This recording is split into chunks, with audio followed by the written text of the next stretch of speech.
I always wanted that lean, like shredded body growing up, but I was always the fat kid. I always hated the way I looked. I was flabby, unathletic. I used to get bullied for it, and it really sucked. Eventually, I lost the weight, but I didn't get that lean, shredded body. I got skinny fat. I lost about 50 pounds, but there was still no definition. Like, I was just skinny now, but still had the body fat. So this video's for my former version of myself that was skinny fat, to get that lean body that I have now. First, let's understand what makes somebody skinny fat. So this is what a skinny fat body typically looks like. Your average weight, you have a high body fat percentage, but you have a low amount of muscle. The result, you have low confidence, you're physically weak, your body's flabby, and you're confused and frustrated. You don't know whether you should bulk up or if you should cut down, because you don't have much muscle, but you also have too much body fat. So what do you do? So when you're bulking, your intention is to increase your strength, your muscle, and or your weight. The method is eating in a calorie surplus with high protein, lifting weights, getting good sleep. The result, your body fat percentage increases, but in exchange you get strength and weight increases. And when you're cutting, the intention is to decrease your body fat percentage. And the way you go about this, the method, is eating in a calorie deficit. That's the most important part.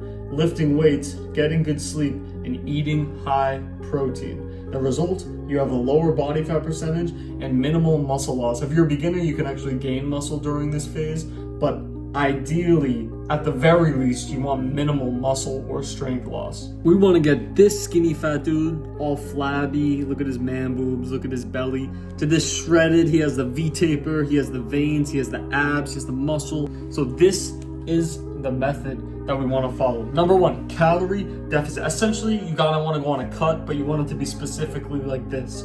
Calorie deficit, eat at your BMR. If you don't know what your BMR is, you can just look up BMR calculator online and you'll find a website to help you out. Number two, you want to lift weights. You don't want to prioritize cardio to get a physique like this. You want to lift weights. Build the muscle while you're shedding the fat. I recommend 8 to 10 sets to failure per week. That's what I do. It's not just some beginner way. Make sure you're taking every set to failure. You're giving your muscles a reason to grow. Number three, you're eating 1 gram of protein per pound of body weight that you weigh. So 1 gram of protein times your current body weight in pounds. Whatever that is, eat that much per day. Track it all. I use MyFitnessPal. And then lastly, make sure you're getting at least 7 hours of sleep, ideally 8 hours, but this makes a huge difference in your testosterone and your lean muscle mass and your body fat percentage. It makes a big difference. This is how you make this transformation. This is exactly what I did to go from skinny fat to lean in about 2 to 3 months time.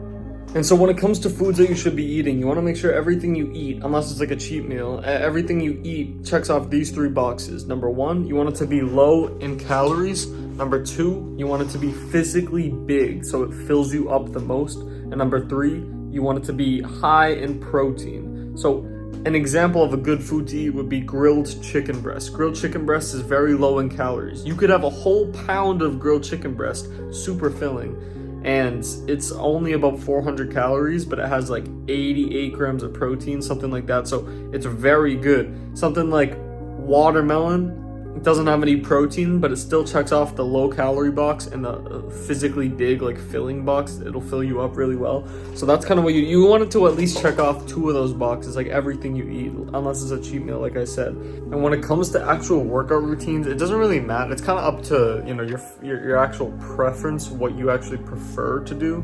But like I said, it needs to match that criteria that I was talking about before, that it takes each muscle group to failure 8 to 10 sets per week. So let's say you hit a chest day twice a week. That would mean each individual chest workout, you'd only be doing 4 to 5 sets to failure each workout, something like that. But I'll put up on a screen a picture of a routine that I used back in the day, and it's pretty good and it meets that criteria. So check it out. You can screenshot it there. But I also recommend you guys subscribe to the channel. I love you guys, and also follow me on Instagram too, because I'm on the self-improvement journey too. And if you want to see like more kind of like life updates throughout the day, maybe to keep you motivated or inspire you, or just kind of get to know what I'm up to, the foods I'm eating, that kind of thing, it's up to you, but follow me on Instagram. But I love you guys. Peace out.